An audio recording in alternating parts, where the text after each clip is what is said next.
Hello guys, I'm here with Scott Waters of Ultimatum and No Life Till Metal. So Scott, how you doing? Hey, what's going on, Mason? I'm doing great. So I noticed Ultimatum has been kind of on a break. Are you guys? Yep, since 2012. Okay. Is it just? Are you guys going to come back, or just a slight break for right now? Yeah, I don't know what we're going to do yet. It's kind of up in the air. 2012, we released that Hard and Metal CD and a box set, and recorded some new songs for that, and took a break after that. It was, at that point, it had been 20 years of recording and practicing and playing shows, and everybody kind of was just getting a little burnt out on it, and so we're taking a break. And I don't know. Eventually, I'm sure we'll get back together and do some stuff. But it's been a little over 2 years now. Yeah. Well, as you said, you've been doing it for 20 years. Sometimes you just need that little break to get the fire going again, Exactly. In that 20 years, even when we weren't releasing, new music, we're still getting together, practicing 2 to 3 times a week, and still playing shows quite a bit locally, and going out and hitting the road on the weekends and doing shows in California and Arizona and Colorado and all those different places, anywhere near here. So it was just constant Ultimatum for 20 years. Yeah. So how would you say, you're from Albuquerque, right? I'm correct. Correct. How is the local scene for Ultimatum and just bands in general? Well, like I said, 20 years of doing it. In the 90s, it was great. We could play a show in Albuquerque, and we recorded a video for our second album in, I believe it was 98 or 99. We recorded a video for Never, and we played a show. We were the headliners. We had a couple of other local bands play with us, and we played at a local club here, and it was packed. There was, several hundred people there. But by the next decade, the 2000s, we were playing shows regularly in the clubs here, and you'd be playing to 20, 25 people. There was just nobody there and nobody going to the clubs anymore. But in the 90s, it was awesome. We even had this thing called the New Mexico Rock Coalition, where all these different bands got together and did shows together and promoted each other. And it was great. The clubs were always packed. But after that, it just kind of died down. Not a big club goer anymore myself, but our guitar player Robert, he still goes to a lot of local shows and spends a lot of time hanging out at the clubs. And he says the club scene has seriously picked up in the last few years. Yeah, over my area, it's kind of died down. Like one little venue closed and boom, it's gone, which kind of sucks. But, yep. So what you say in the? We used to play a club called the Golden West quite a bit in Albuquerque, and it's kind of funny because we played there on a Saturday night, and the next Sunday it burned down. So it was kind of funny that we played there and burned the place down. Yeah. Yeah, actually, the place I'm referring to, actually, Ultimatum play there. There's a video of you guys live at the Vault. Oh, I'm sorry, what was the name of the club? The Vault. The Vault, yeah, we used to play at the Vault. Yeah, that place. That's was like the epicenter of like the local music scene, and once that closed down, boom, just diminished. Yeah, I think we played the Vault once. Pretty sure we played with her with Deliverance and Recon, and there's a bunch of bands. It was like a 2-day thing there, as I recall. Oh, dang. I think it was 2010 we played there. Oh, wow. That was a long time ago. I wish I could have gone. I didn't know about you guys then. Yeah, it was actually, I think that whole video of that show we recorded at the Vault is actually on the DVD in our box set. Oh, it is? Oh. Yep. Oh, cool. So, if Ultimatum does tour again, do you think you guys be doing just local New Mexico shows, or are you hoping to branch out like to California, maybe even go East Coast? Yeah, we never got to the East Coast in all the years we were together. As far out east as we got is we played out in Chicago or Illinois. It wasn't even Chicago. It was the name of the city it was in, but it was out in that area, Yeah.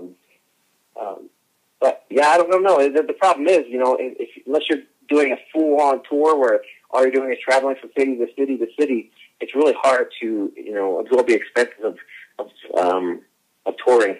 And because considering that everybody else has always been married, it was always tough to get on the road for more than a weekend. So we always do we we play Phoenix, we play Albuquerque, then we go play a show in Phoenix, then come back, or we play a show out in California and come back, play Albuquerque, and then be done. So it was always like 1 or 2 shows on the weekend, and I'm sure we'd still do it that way if we get back together. Yeah. Unless there was some kind of money involved in it. It's just hard when there's absolutely $0 involved, and yeah, you have to absorb the expense by yourself. Yeah, that definitely is. But it'd be cool if you guys could play the East Coast, since you're from New Jersey, correct? Correct. Lived in New Jersey till I was 18, then I moved up to New York lived up in Rochester, New York for 4 years. Yeah. How was the New Jersey scene like in the 80s during the kind of... Oh, New Jersey scene in the 80s was awesome. I've seen so many legendary shows now, It's, one of my good friends in high school was in a band called Heathen's Rage, which has this, weird cult following now. So I saw Heathen's Rage a bunch of different times. I've seen them open up for Anthrax and SOD. Tons of shows. Went to see Fates Warning and Motorhead. Plus, living in New Jersey, you're so close to, we used to go see shows at the Lamora Club out in New York, and we go over and we see shows in Philadelphia as well. Most of the shows I went to see actually were out in Philadelphia. It was only, a half an hour drive from my house to get over to, the Tower Theater and I saw Dio and Twisted Sister in '83 at the Tower Theater before they, either band had a following. It was great. Dang, that's really cool. Yeah, I think Heathen's Rage is going to be playing at Keep It True, I think. Yes, exactly. They are getting back together with a different vocalist, though. Oh, yeah. I think Alan from, what band was he from? He's from Watchtower? Yeah, from the band. Alan from Watchtower in Hades. I think he's singing with him on that show. It's not Rob. Oh. Who sang on the original EP. Oh, okay. And they also don't have their second guitar player, Tony Lee was the other guitar player. He's not with them right now either. Oh, yeah, I didn't know that. Oh, thanks. Yeah, Tony Lee. I'm actually still friends with Tony Lee and keep in touch with him through Facebook and whatnot. And he actually lives in New York City now, and he's actually a DJ there. Plays clubs. Oh, really? That's cool. Yep, different style of music than Heathen's Rage, that's for sure. But yeah, yeah, definitely. So, how did you guys all meet in Ultimatum? I know Robert had Ultimate going, and then you joined. But how did he meet you and stuff? Like, how did all that work out? Well, Robert was working at a Christian book music store. He worked in the music department in the music store, and I constantly go in there and buy, looking for new music. And so I just met him from hanging out at the music store, and anything music came out, Robert would be on the phone, hey dude, the new Tourniquet's in, the new Deliverance is in, whatever. So I'd go over there and check it out. And then so they formed Ultimatum in 1992, and as soon as they started, they were looking for a vocalist. And he asked me, dude, you should come sing for our band. I'm like, dude, I ain't singing for no band. He's like, come on, man, you should give it a try. And I just kept, kind of blowing it off. And then one day my wife said, why don't you give it a try? I was like, okay. So I did. It was in 1992. They only played 2 shows I think without me. And then in 1993 we played our first show, I believe in May. It was at a festival called Sunshine here in Albuquerque, and that was it. So there wasn't a whole lot of Ultimatum before I was in it, but I just met Robert hanging out at the record store. I actually went to see both Ultimatum shows before I was in the band. Oh, really? I was just in the audience. Yeah. That's actually really cool. Yeah. That's actually our bass player Rob Whitlock. Same thing happened with him. We were playing out in Anaheim, California, opening up the Striper Expo, whatever it was out there. And I'm gonna say it was 2002. And he was out, and he just came to the show to see Ultimatum. He wasn't a Striper fan at all, but he went to see Ultimatum because he was more into the heavier stuff. And that particular show, Robert and our current bass player at the time weren't getting along real well, and it was basically his last show with us. And we got home that weekend after the show in California, put up on our website looking for a bass player. Tom had just been out in the audience watching us play, and he called us and said, "Hey, I'm a bass player." And we're like, "Well, if you're willing to move to New Mexico from California, bring it on." And he ended up doing it. So. Oh, dang, that's cool. That's very cool. Dedication then, right there. Oh yeah, big time. Because he had a daughter and a wife, and he had to pack up and sell his house and everything to move out here to play with us. That's cool. So in 1995, you recorded your first album. Now, I was just listening to this one. I really liked the sound, but I noticed your vocal style, you had a little more melodic, kind of, I want to say U.S. power metal kind of into it. Whereas, like, Into the Pit, you had a little more, like, I don't want to say death metal, but definitely, like, that sadist type of style of vocals. A little more raw, a little more aggressive.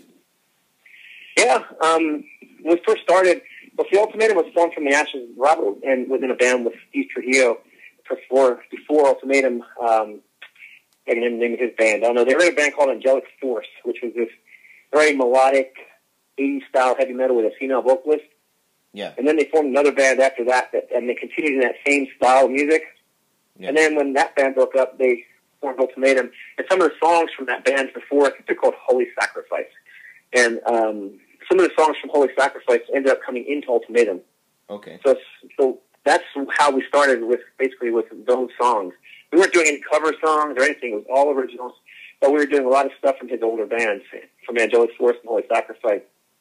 So that's kind of how, it started. But then as we were writing together and progressing as a band, we just started getting heavier, and we just started finding more of a groove, and we started finding where his guitar playing and my vocals fit together better, and I don't know, just started getting more aggressive with each album.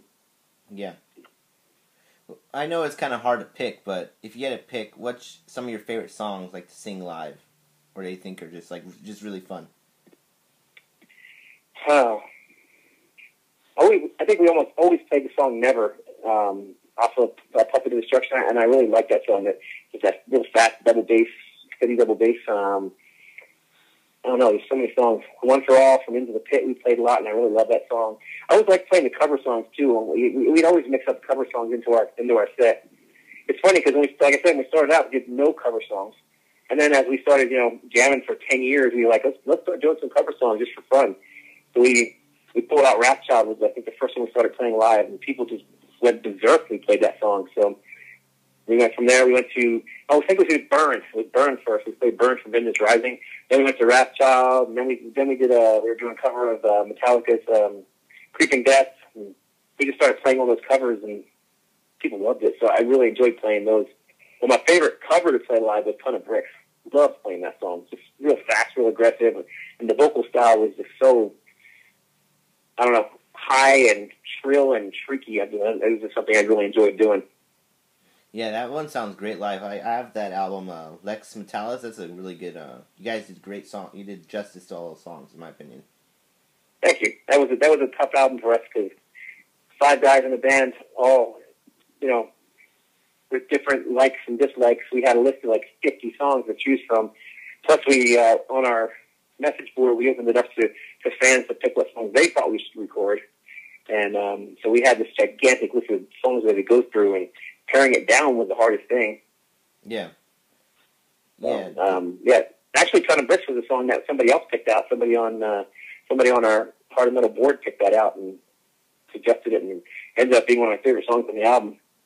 Oh yeah, that's really cool. Yeah, I like your cover of "Creeping Death." "Gut Wrench" is really cool too. Yeah, "Gut Wrench" was a fun song to record. Everyone said why don't you do something from the early stuff? We were trying to take songs that we liked, that were different style from us, and make them sound like us. Yeah. So like even the Megadeth song that we did, totally different style of music from what we were usually playing. That kind of that poppy, straightforward heavy metal that they did on that album. But we took that song and just totally made it into a thrash song. Yeah. That was the only song I didn't really care for was the Quiet Riot song. I don't know. It just seemed a bit of a stretch for me, and for us. But it was Robert Schwartz. He really liked doing that song. But. Yeah, I thought it came out pretty good, but I understand what you're saying. It's kind of out of the more into the glam type of stuff, or hair metal, whatever you want to call it. Yeah, exactly. People consider like Twisted Sister that way too, but we took one of the early Twisted Sister songs, and we were able to just speed it up, and make it a thrash song. But those early years, Twisted Sister were pretty fast and heavy to begin with, so it wasn't much of a stretch, Yeah, I get what you're saying. That's pretty cool. On Into the Pit, that was 2007. That's a really good album. How was the recording for that? Was that as would you say it was easier when time went on to record albums with Ultimatum? Oh yeah, when we recorded our first album, Symphonic Extremity, that you asked us about, that was recorded all on analog equipment, and I mean, it was like if we were going to add any kind of effect, anything, it was like tap dancing on the board, and it was definitely a learning experience for us. When we recorded our next album, it was a digital studio, and everything was digital, including the drums. Our drummer had to play on like a digital kit, and he hated it. And I didn't really like the sound. It was just too sterile to me. So when we recorded our next album, we went to a studio that had digital capabilities, but we requested to record all. We wanted to record through the amps. We wanted to record with natural drums and all that kind of stuff. And that ended up being like pulling teeth as well, trying to get everybody on cue and everybody to be as tight as we wanted it to be. And so yeah, with 3 albums under our belt at that point, plus tons of demos. By the time we were recording Into the Pit, not only did we find a studio and engineer that we really liked working with, but we also kind of found our groove. Yeah. On past albums, we've always had 2 guitar players. So on past albums, we always had Steve Trujillo and Robert Gutierrez both play rhythm guitar, and we'd run them like a 60-30 in the channels. So you'd hear Robert more on the right side and Steve more on the left side. But getting those two to, even though they're always tight together, get them to play perfect timing, it never happened. So we went into the studio for Into the Pit. I pretty much laid down the law and said, one guitar player is playing the rhythms, and then the other guitar player can play whatever leads he's supposed to play. But we had one guitar player track all the rhythms, and then double track it, so we had that really heavy dual sound. Yeah. But one guitar player did it, so it was just a tighter sound. Yeah. And I think that's the reason that album sounds so much better than the first 3 albums do. It's just tighter. Yeah. So I'm guessing you were pretty shocked when you heard Megadeth's song, and you're like, hey, they took my riff. They took our riff. I'm sorry, I didn't hear your last question. Oh, I said, I bet you're pretty shocked when you heard Megadeth took One For All, the song, your song, the riff, the opening riff, at least. Oh, yeah. It's funny, because that was that Megadeth song was like a leak. And when it first leaked, and I heard it on YouTube, I'm like, whoa, that song sounds really familiar. Hey, wait a minute. Yeah. That's right. But, yeah, I just kind of took it as a badge of honor. Yeah. Dave Mustaine's one of the, if not the godfather of thrash metal, so if he writes a riff that's almost identical to one of our riffs, right on, and wear it as a badge of honor. Yeah. That's pretty cool. Now, in the 90s, going back to the 90s a little bit, would you say the thrash scene, and even just like the traditional heavy metal, power metal, all that stuff, was kind of more underground compared even to the death metal scene? Because what I was told by some people is that all the kids just wanted to go death metal, and then or black metal, but no one really cared for the traditional heavy metal, the U.S. power metal, and all that stuff. Oh yeah, it was definitely like that. There was absolutely 0 people playing the style that we were playing at all. I mean, when we put Puppet Destruction out, there was nobody playing that style of music. Even the old bands like Creator, had totally changed their styles during that time. They were playing, I don't know, had kind of that industrial edge going on, and a lot of those bands were doing that in the 90s. They just kept changing their styles. Megadeth went kind of poppy, and Metallica went kind of poppy, and Slayer kind of added the whole hardcore punk edge thing going on. Even Mortification, if you look at some of the stuff they were doing in the later 90s, they kind of moved away from the thrash and death metal and were doing more of a hardcore kind of groove thing. Yeah. So yeah, I don't know. You know what? It was never our livelihood. It was never our source of bread on the table. Ultimatum. It was always what we enjoyed doing. We were just a bunch of metal fans in a metal band, so we just played what we liked and didn't really care what was popular at the time. That's why we kind of were able to always stay true to what we just wanted to do, what we liked. Yeah. Even despite, it being so unpopular at the time. Yeah. Yeah. Would any funny Spinal Tap moments? Oh, There was lots of those. Yeah, there was I could tell you a few that come from the top of my head. We were playing out in Texas in there was a Texas Rock Fest. Yeah. And it was 115 degrees on the stage, and there was no covering on the stage, and we played in the middle of the day, and it was just blazing hot. And we were right in the middle of the cover, Ben's Rising cover Burn, and it just got a real fast little bass portion, and we're playing the song and we're jamming, and all of a sudden our drummer at the time, Sean Grego, just stopped playing, just stopped. Yeah. And I turn around and look at him, and the dude is white as a ghost. And then all of a sudden he does a roll and kicks back in, and he's right back into the song again. So then we go on to the next song, and during that song I had a portion of this, that I used to step on a delay pedal for my vocals. Yeah. And I went to step on the delay pedal and just right down to the ground, man. I just crumpled down to the ground. Didn't stop singing. I kept singing. I stood back up, and everything's fine, man. It was so hot, and then the sun was baking us so bad we were all getting heat stroke. Oh, my gosh. So and nobody was, of course, we're just on stage acting like maniacs, whipping our hair all around like we always did. And, so halfway through our set, the stage manager for the festival stops and makes us stop the show and makes us get off and drink some electrolytes and cool off, and then he let us finish our set like 15 minutes later. Yeah. So that was one of many Spinal Tap moments. I'm shocked your drummer didn't combust. No doubt. Be a little green stain on the stool. Yeah. Yeah. Oh, yeah. Then there was a time our bass player fell off the stage, and that, having someone fall off the stage in the middle of the set, that's always a good one. Yeah. We played one time, we were playing at an Indian reservation, and it was supposed to be this, bunch of bands opening up for us, and we were supposed to be the headline band. Yeah. So we're driving out in the middle of just nowhere. I mean, it's just out in the sticks and nothing but desert. And I'm like, man, you sure there's anybody out here that's going to come see us? Oh, yeah. They told me there's going to be tons of people here. Yeah, the Native Americans love metal out here. All right. We drive up, and we finally get to this reservation where we're supposed to play, and it's this dilapidated building that looks like it's going to, fall down if the wind blows too hard. Oh, wow. And we're like, this is where we're playing? And it was like an old, just abandoned church building. And what they did was they set up basically a stage outside of this church building, and the wall was the backing of the stage. We're like, wow, this is really weird. Yeah. So the other bands played, and it was daylight, and it's starting to get dark before we get on, and we're like, you guys gonna have some lights? Oh yeah, we have lights for you guys, not a problem. When by the time you guys get on, we'll have lights. All right. So we hung out at our merchandise table and sold shirts and CDs and signed autographs and whatnot, and then we go to get on stage, and there's still no lights there, and all of a sudden all these Indian guys roll up in their pickup trucks. Yeah. And they surround the stage, and they turn on their headlights, and that was our lighting. Oh my gosh! Definitely a Spinal Tap moment right there. It was hilarious. It kind of reminded me of the scene of Spinal Tap where like I told him once, I told him 1,000 times, Spinal Tap, then the puppet show. Yeah.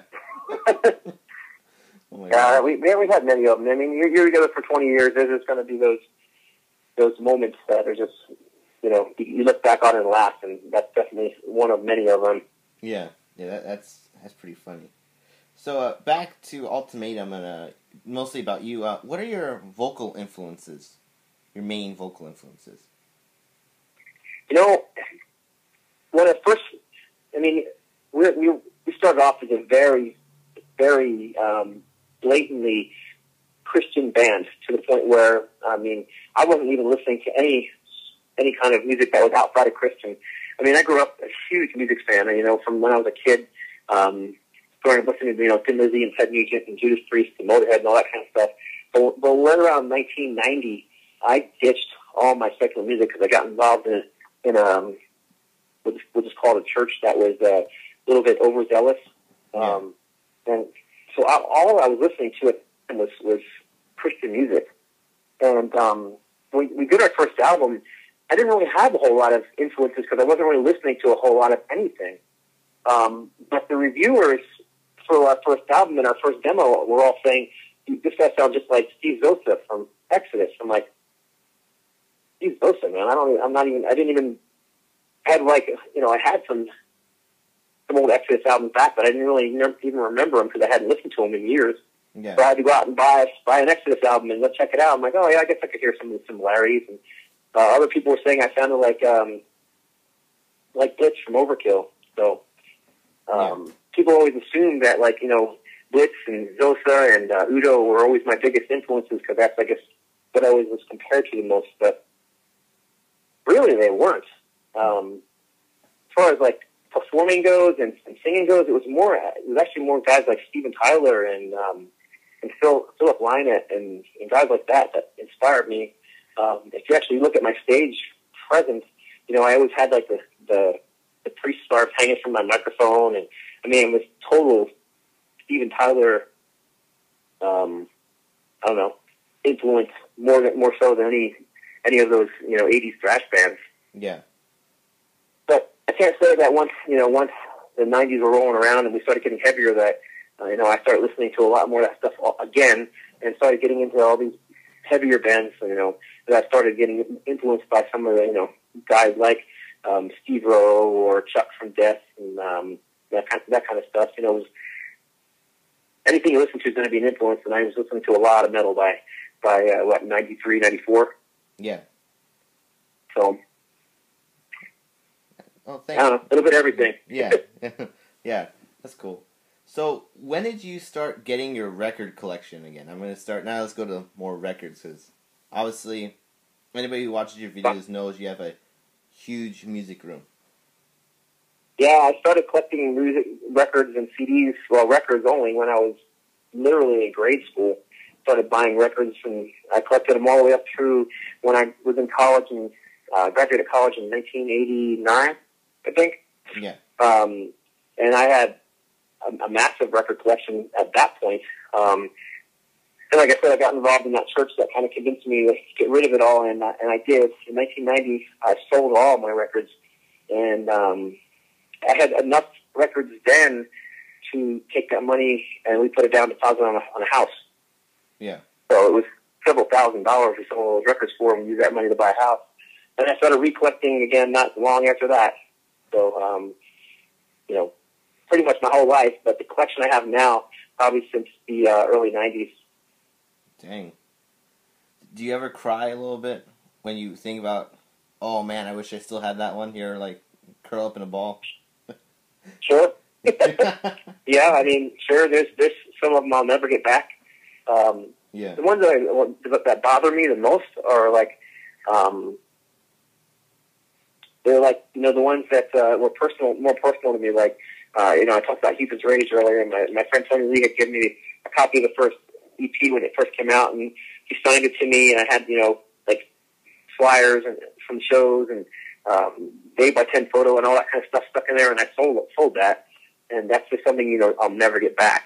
Yeah. And I had records that I where I had met bands that I got signed that I'm just those kind of things. You just even if you can get the record back again, it's still not what you had before. Yeah, I get it. Yeah. So yeah, there was some that I don't really regret it all that much. I felt at the time that I was being obedient to God, and I still feel that way. Regardless of how I feel about that church I was involved with back then, I still feel like I did. As much as that music meant to me at the time, I still did what I felt was right at the time, and I got rid of it all, and we ended up getting a house because of it. Yeah. Yeah, as I was going to say, at least you got a house. That's good. Yeah, I would never, what they really wanted us to do was to destroy them, break them, burn them, whatever. But I just never could bring myself to do that to, records or books. That kind of Nazi stuff doesn't fly with me. Yeah. So, how many records do you think you have? Like, if you can give me just a random number. Records? Yeah, yeah, vinyls. Gonna say maybe 3,000, 4,000, maybe. I don't know. Actually, I never counted them. I don't know. I know I have at least 10 or more thousand CDs. I have a ridiculous amount of CDs. Oh my gosh, that's crazy. That's a record store dig right there, and it's just in a room. Yeah, well, I've been collecting them for a long time, and then when I opened up that noletthemetal.com website, a lot of it started, rolling in. People would donate CDs to me, and they, hey, you don't have this on your website. I'm going to send it to you. And so yeah, a lot of people started sending me stuff, and then when Ultimatum started getting signed to record companies, the record company would start sending me free CDs, and I also was doing artwork for some of the record companies, and if they wouldn't have enough cash to pay me to do the artwork, they'd just send me product. Yeah. And even if it was like 20 of the same CD, I'd just take the other, 19, keep one for myself, the other 19, and trade them for stuff I wanted. Yeah. Oh, that's cool. So you're an artist then? Yeah, I'm a graphic designer. I went to school for graphic design. Oh, cool. So where can we see your art on certain albums, on the Ultimatum albums? Yeah, I did the layout on all the Ultimatum albums. The graphics and all that kind of stuff, the layout. And, I drew the cover on the Puppet of Destruction cover, that cartoon Jester. Yeah. That is my hand drawing that I had done. Whereas like Symphonic Extremities was early forte into Photoshop. Oh, okay. Early Photoshop, that would have been, when did that album come out? In 95, and the demo came out in 94. Yeah, so I think you're right. And so yeah, it was Photoshop was brand new back then. But that picture is actually taken from the first atomic bomb testing that happened in, I think it was in White Sands, New Mexico. Yeah. And that face that you can see inside that mushroom cloud. Yeah. Is actually, if you take a look at the original photo, it's actually in there. I enhanced it quite a bit so you can see a little better, but it's actually in there. So yeah, I've done work for Mortification, for Tourniquet. I've done so many CD covers I can't even remember them all at the moment. Yeah. A lot of stuff on rock records, a lot of stuff on retroactive records. I've done a lot of independent stuff. I've even done stuff like for non-metal bands, like there's a guy named Eddie B. He does everything from straightforward like rock to rap stuff, and his whole thing is he travels from city to city, state to state, and goes to the jails and the youth detention centers playing music for people. He puts out an album just about every year, and I do a lot of his covers for him.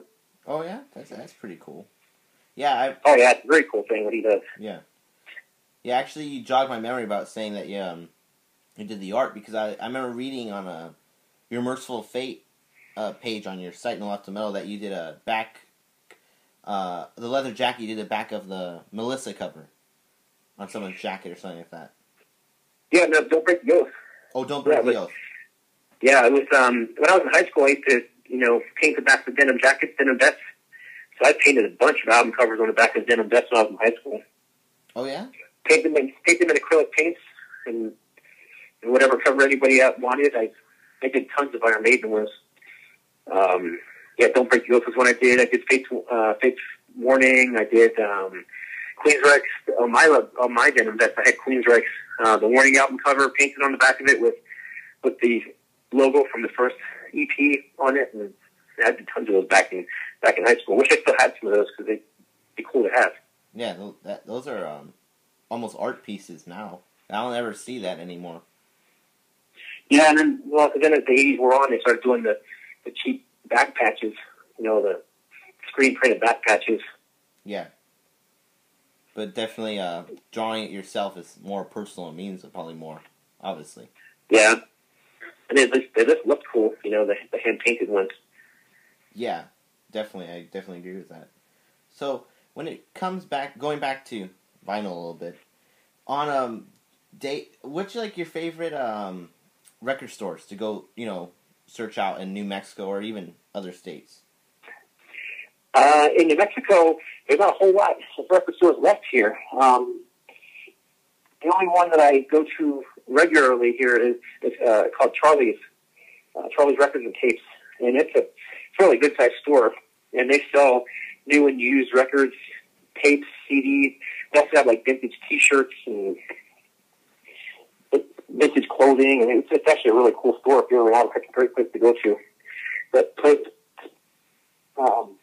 to spend quite a bit of time there because it's a big place. Yeah. But I do a lot of my record shopping in Phoenix, Arizona. Oh yeah. Zia, I've been. I probably go out there 3 or 4 times a year. And whenever I'm out there, I make sure I take plenty of money because there's some great shops out there. Oh yeah, which ones are the best? Would you say? I'm thinking. I always hit up the Zias. There's a bunch of Zias out there, and I usually almost always hit the Zias up. There's also Zias in Las Vegas, which I go to. I'm going to say at least once or twice a year, and they have a little card that they give you, and once you keep putting money on the card so you buy a $10 record, and they put $10 worth of credit on your card, and after a while you get half off whatever record, or it depends on how much you spend. So I go there quite a bit. Yeah. And then there was a record store called Eastside in Phoenix. It was right near the university area in downtown Phoenix. We used to go to quite a bit, which just recently closed, but they reopened as a different name, and I can't remember the name of the new store. But they basically opened up as a bigger store, and then they had other shops that had closed and other vendors come in, so they have all the stuff from Eastside in there, plus they have all these other vendors in there that you can buy from. So it's just this big, massive warehouse of used and new records. That sounds awesome. Wish I could remember the name of it, but... Yeah, just something, finding that record when you're looking for it, rather than, it's cool when you buy it off whatever, and you're going to get it, but just finding it in person is so much better. Oh, yeah, there's nothing like flipping through a stack of vinyl, and there's that record you've been looking for 15 years in there, and it's like $10 or $5, you're like, yes! So, yeah, love that feeling. And that's something I think is lost on a newer generation. They just have no clue. Yeah. They don't know that feeling of finding that music you've been looking for forever and holding that record and, reading all the credits and the lyrics and studying the cover as you're sitting there digesting that whole album. We have a generation now that all they do is they steal the music off the internet and all they want to do is hear the hit singles. Yeah. Whatever. Yeah, that's pretty much it for them. Yeah, that's never appealed to me ever. I've always been I want to hear the album, the whole album, the way the artist meant it to be, not some hit single that's cut down for the radio. Yeah. Or, I don't know, maybe it's the same thing for you, but if you ever got let's say a press package that came with an MP3, for example, and you're listening to whatever album, doesn't it feel like you own it? It's kind of weird. Yep. Yeah. Yeah, that's the way I feel with any kind of digital music.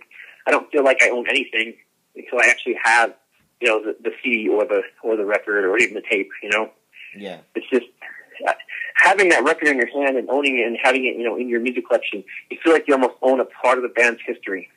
Yeah. Having an MP3 on your iPod, you don't own anything. Yeah. It's just a file that can easily be corrupted or deleted.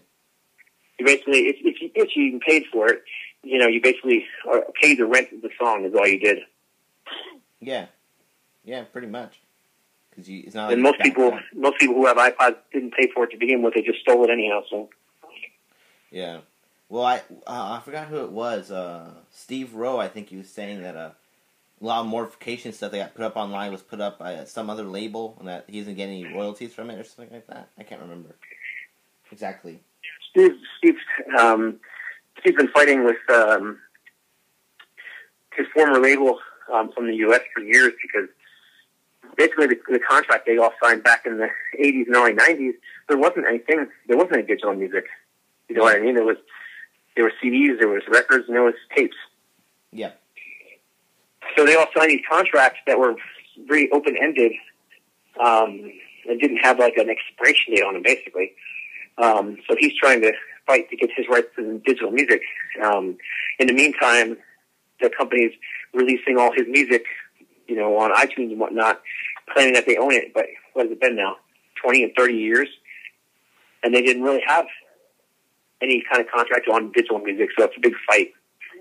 Yeah, that's That's messed up. Yeah, a few labels I know that have like screwed over bands with stuff like that. So it's just jacked up. If you say you're a fan of music, especially with labels, like especially when it comes to like quote unquote labels that special in metal, you would know that it's hard for bands to come up with money and just to do stuff like this, and you're ripping them off.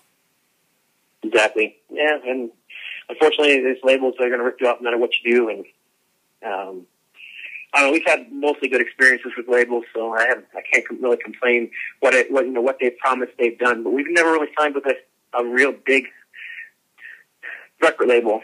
The one offer that we had from a very well-known record label, we turned down after we had a lawyer look at it. Our drummer actually at the time worked at a lawyer's office, and we gave him the contract, and he read through it for us, for free. It wasn't an entertainment lawyer, it was just a regular lawyer, but he found some glitches in that contract. He's basically told us, if you guys sign this, you're nuts.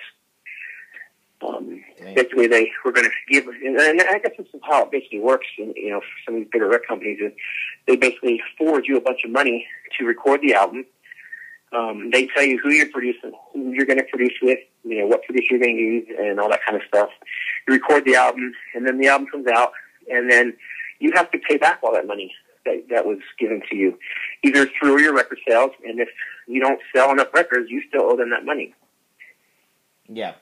But the clause in the contract basically stated that once the record was recorded, if the product that we delivered to them, they didn't want to put out, they didn't have to put it out. They could shelve it.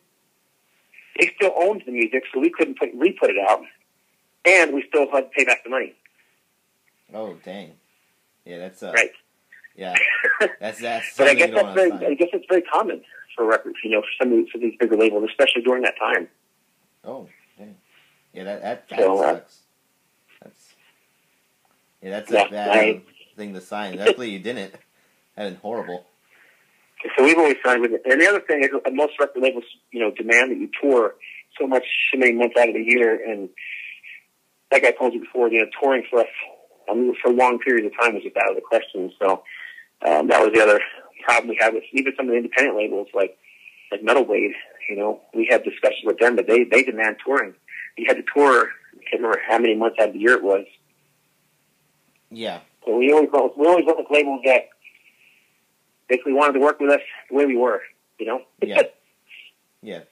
So and then, we couldn't tour, but we had other ways of promoting ourselves. We had I don't know if you knew or not, but we put out this magazine called the Ultimatum Metal Mag throughout the 90s. Yeah. And we had a mailing list. It was of like 10,000 people at one point.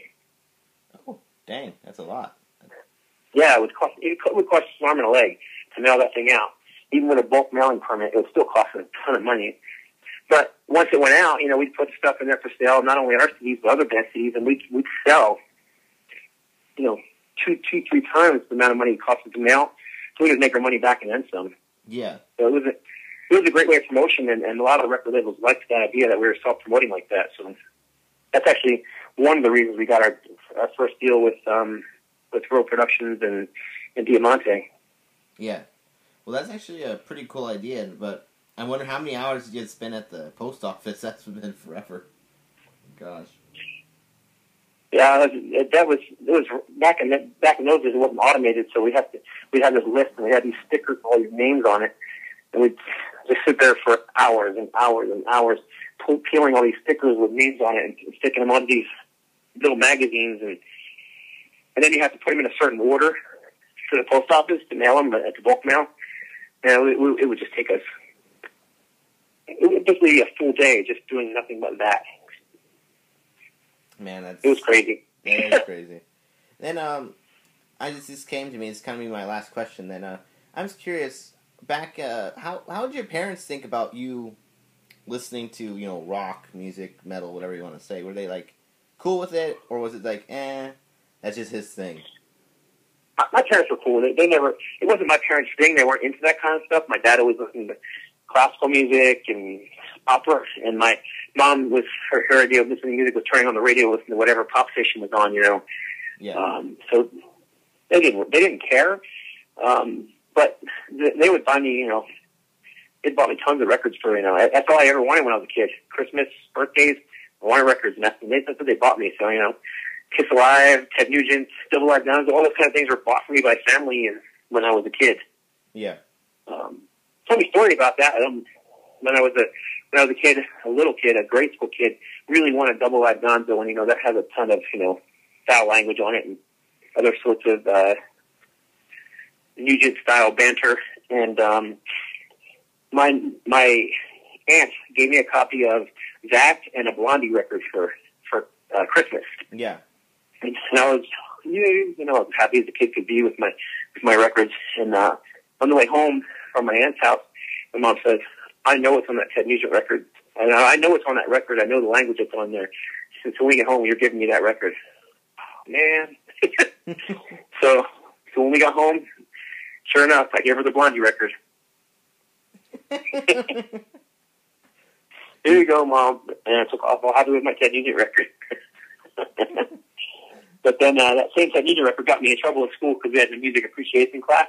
And I took Double Live Gonzo into my music appreciation class. And I guess they didn't appreciate the expression, guaranteed to blow the balls off a charging rhino at 60 paces when I was in, you know, middle school. So I got detention for that one. That's actually a pretty good story, getting in trouble for Ted Nugent. Yep. But yeah, they never cared. My parents were always fine with it. Yeah. It just wasn't their style of music, you know. Even to come see Ultimatum, they've only ever saw Ultimatum play, I'm going to say 1 or 2 times, because it just was, you know, just not their thing. Yeah. Yeah. So. Okay. Well, do you have any last words for the fans? Any shout-outs or anything like that? Yeah, thanks for, you know, 20 years of support and buying our records and merchandise and listening to the music. You know, I still see people posting our stuff all the time on Facebook, and sure, I'm grateful people enjoy it. And just last year, they finally released something on vinyl from Ultimatum, and that's still available. There's a few copies available at rocksproductions.com if anybody's interested. Yeah, hopefully Ultimatum will hit it again one of these days. Can't tell you when, but sure do hope it happens. Yeah, me too. Well, thank you, Scott, for your time, and I'll be seeing you on the VC and on Facebook and stuff like that. You got it, Nathan. Thanks for the questions. No problem.